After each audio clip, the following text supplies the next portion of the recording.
Bismillahirrahmanirrahim. Assalamualaikum warahmatullahi wabarakatuh. Bagaimana kabarnya teman-teman semua? Mudah-mudahan selalu dalam lindungan Allah Subhanahu wa taala dan selalu dalam kondisi yang sehat serta tetap semangat dalam belajar. Oke, kali ini saya akan berbagi materi bimbingan konseling kelas 10 semester 1. Di materi yang ke-11 ini kita akan berdiskusi tentang cara menanamkan cinta tanah air pada diri remaja.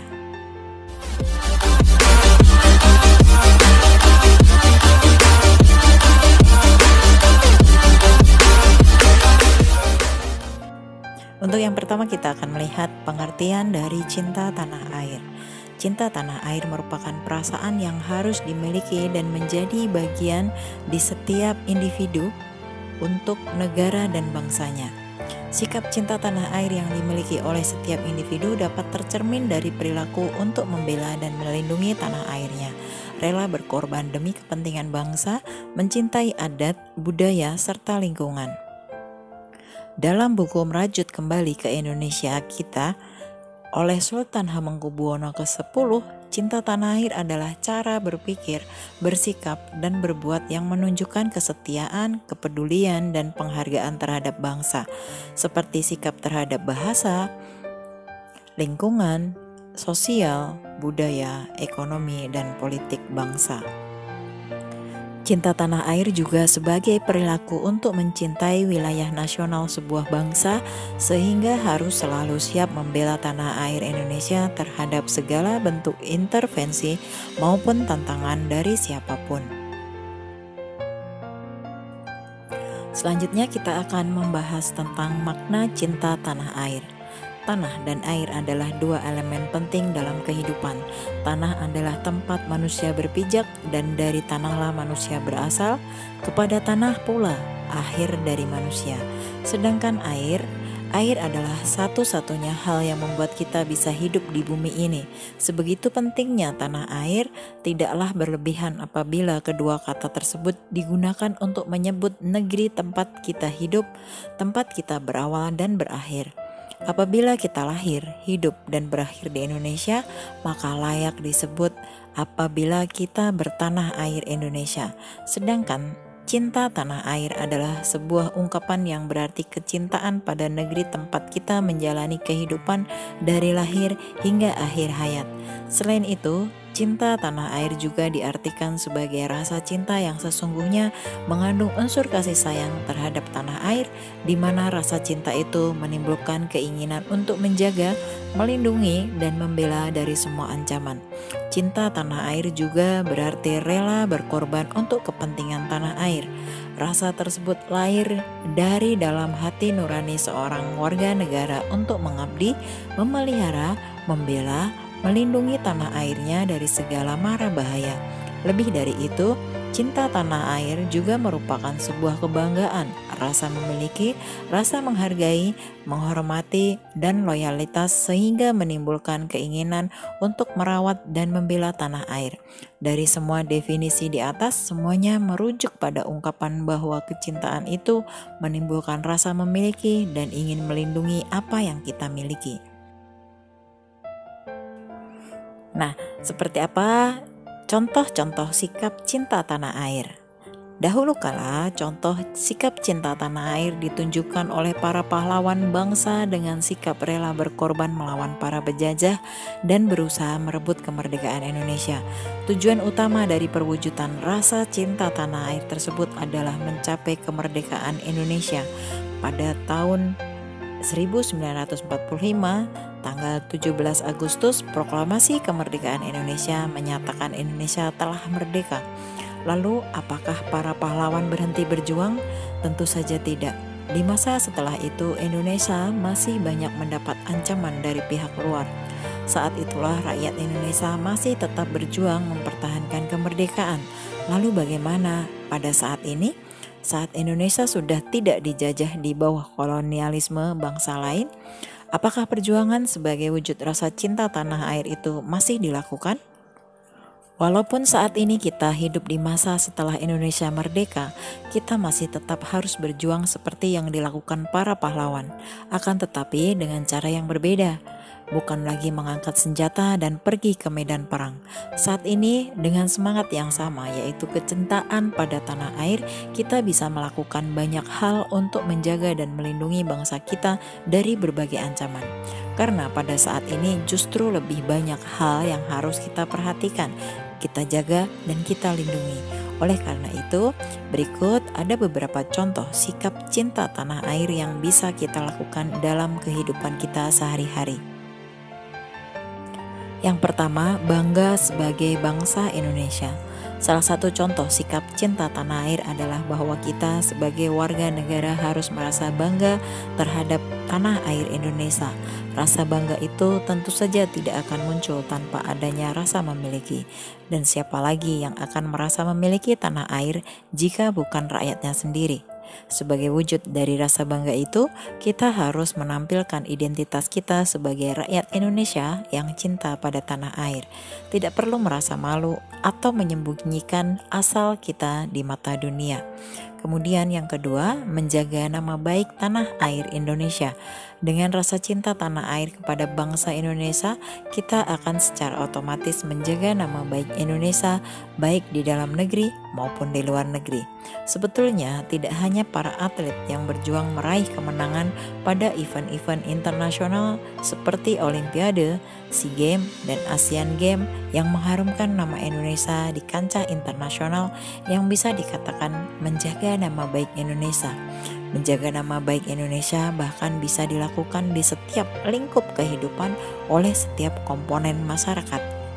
Selanjutnya yang ketiga, menggunakan hak pilih dalam pemilu. Pemilu atau pemilihan umum adalah salah satu wujud demokrasi di Indonesia. Seperti yang kita tahu, Indonesia menganut sistem pemerintahan presidensial yang demokratis. Oleh karena itu, sudah selayaknya bagi warga negara yang sudah mempunyai hak pilih untuk ikut berpartisipasi dalam pemilu. Pemilu bertujuan untuk mencari pemimpin baru. Pemimpin adalah orang yang akan bertanggung jawab membawa tanah air Indonesia menuju kemajuan. Oleh karena itu, dalam menggunakan hak pilih, kita juga harus menimbang baik-baik siapa yang akan kita pilih. Dan siapapun nanti yang terpilih, kita harus tetap ikut menyepakati dan menjalankan kebijakan-kebijakan pemimpin tersebut. Tentu saja dengan terus mengkontrol kinerja pemimpin agar tetap dijalankan dengan benar. Kemudian yang keempat, menjunjung tinggi hukum dan pemerintahan. Contoh lain dari contoh sikap cinta tanah air adalah menjunjung tinggi hukum dan pemerintahan. Hal itu bisa kita lakukan dengan mentaati setiap peraturan yang berlaku. Analogi yang paling sederhana dari hal ini adalah kita akan menanti setiap perkataan dari orang yang kita cintai, seperti halnya kita patuh kepada orang tua. Dan dalam konteks kehidupan berbangsa dan bernegara, kita bisa menunjukkan rasa cinta kepada tanah air atau negara ini dengan mentaati setiap peraturan yang tercantum dalam undang-undang dan Pancasila.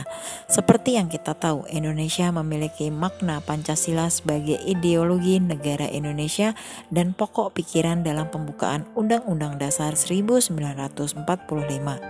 Selanjutnya, yang kelima, aktif berpartisipasi dalam pembangunan nasional. Seperti yang disebutkan dalam undang-undang, setiap warga negara berhak ikut berpartisipasi dalam pembangunan nasional. Pembangunan nasional tidak akan mencapai pengertian, fungsi, dan tujuan pembangunan nasional apabila tidak dilakukan oleh semua elemen negara, termasuk pemerintah dan rakyat. Oleh karena itu, sebagai rakyat Indonesia, kita harus ikut berpartisipasi dalam pembangunan nasional sebagai wujud dari contoh sikap cinta tanah air. Banyak hal yang dapat dilakukan untuk berpartisipasi dalam pembangunan, tergantung peran masing-masing. Sebagai contoh, pelajar bisa ikut aktif dalam pembangunan nasional dengan terus tekun belajar menggapai cita-cita yang kelak bermanfaat bagi orang banyak. Selain itu, para pekerja bisa ikut aktif berpartisipasi dengan bekerja membangun perekonomian negara, dan tidak lupa juga semua warga negara harus taat dalam membayar pajak. Itulah contoh peran warga negara Indonesia dalam proses pembangunan. Selanjutnya yang keenam, menuntut ilmu dengan sungguh-sungguh. Seperti yang sudah disebut sebelumnya bahwa salah satu contoh sikap tanah air adalah berpartisipasi dalam pembangunan. Untuk pelajar, Pelajar bisa ikut berpartisipasi dengan terus menuntut ilmu dengan tekun. Akan tetapi, tidak hanya pelajar saja yang dianjurkan untuk menuntut ilmu. Semua kalangan masyarakat juga harus menuntut ilmu. Menuntut ilmu tidak terbatas pada kegiatan formal belajar mengajar di sekolah. Semua warga negara Indonesia tidak boleh berhenti menuntut ilmu dengan terus belajar mengenai nilai-nilai yang baik untuk improvisasi diri sendiri, kemasyarakatan, dan bangsa juga negara. Selanjutnya yang ketujuh, melestarikan kebudayaan Indonesia. Indonesia adalah bangsa yang kaya akan budaya. Akan tetapi, bangsa Indonesia juga selalu digempur oleh masuknya budaya-budaya dari bangsa asing. Gempuran tersebut bukan tidak mungkin menyebabkan hilangnya kebudayaan bangsa kita. Hal itu bisa sangat mudah terjadi saat rakyat bangsa Indonesia lebih menyukai budaya bangsa asing dan melupakan kebudayaan bangsa sendiri. Kita tidak dilarang untuk ikut menyukai budaya bangsa asing, selama hal tersebut tidak berlebihan dan tidak menggeser nilai-nilai budaya lokal Indonesia.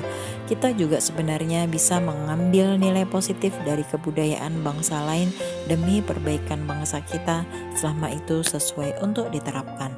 Kemudian yang kedelapan, menjaga kelestarian lingkungan. Banyak hal buruk yang bisa terjadi hanya karena kita tidak menjaga kelestarian lingkungan. Salah satu hal buruk tersebut adalah bencana alam seperti banjir dan tanah longsor. Bencana alam yang terjadi di Indonesia tentu saja akan merugikan bangsa. Dan sebagai warga negara yang mencintai tanah air kita, sudah seharusnya kita terus menjaga dan melindungi Indonesia dari berbagai ancaman, termasuk ancaman bencana alam. Oleh karena itu, menjaga kelestarian alam adalah hal sederhana yang bisa kita lakukan untuk melindungi tanah air. Sebagai contoh, kita bisa menjaga kebersihan lingkungan, melakukan penghijauan, dan mengolah sampah dan limbah secara bijak.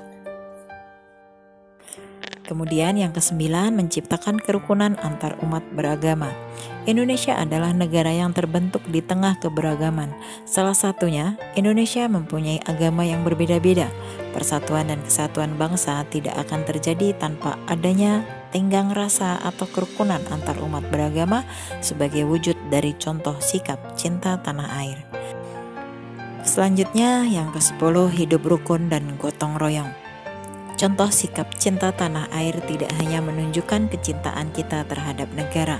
Selain itu, kita juga harus mencintai sesama manusia.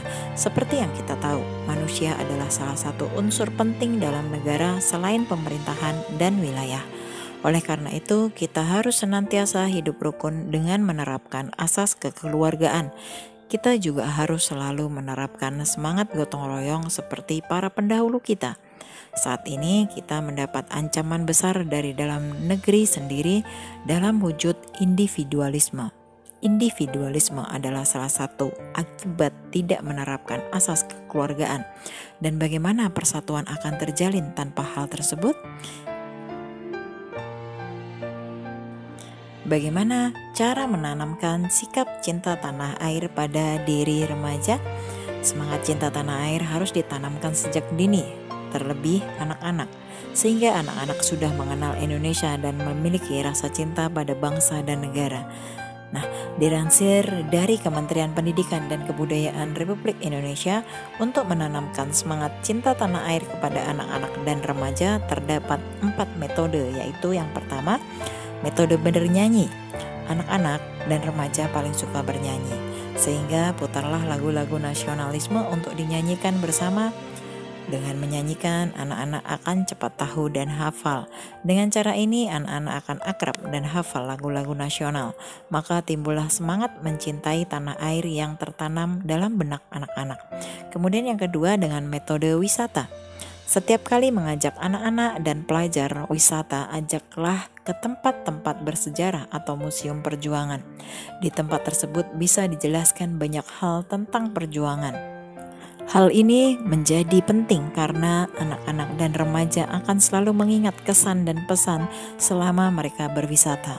Di tempat wisata akan banyak cerita dan pengetahuan tentang perjuangan kemerdekaan Indonesia. Dari situ semangat cinta tanah air akan tertanam di benak para pelajar karena kisah perjuangan masyarakat Indonesia untuk merdeka dan mempertahankannya. Selanjutnya, yang ketiga, metode bercerita. Anak-anak yang terkadang susah tidur di malam hari biasanya akan meminta orang tuanya untuk membacakan cerita atau dongeng. Berikanlah cerita atau dongeng mengenai sejarah kemerdekaan atau tentang Indonesia yang menarik. Dari cerita ini anak-anak akan mengingat perjuangan para pahlawan hingga mereka dewasa. Kemudian yang keempat, metode menggambar. Kenalkan buku sedini mungkin kepada anak-anak, khususnya buku bergambar. Pilihlah buku-buku bergambar tentang pahlawan dan pejuang bangsa Indonesia, sehingga anak-anak bisa melihat langsung bagaimana semua pahlawan memperjuangkan bangsa Indonesia. Demikian tadi materi tentang bagaimana cara menanamkan sikap cinta tanah air. Mudah-mudahan setelah menonton video ini, materi ini bisa kita terapkan dalam kehidupan kita sehari-hari untuk mengisi kemerdekaan Indonesia dan untuk melanjutkan perjuangan bangsa Indonesia. Semoga materi ini bermanfaat untuk kita semua. Terima kasih telah menonton video ini. Kita jumpa lagi di video-video BK Sahabat Seru berikutnya. Wassalamualaikum warahmatullahi wabarakatuh.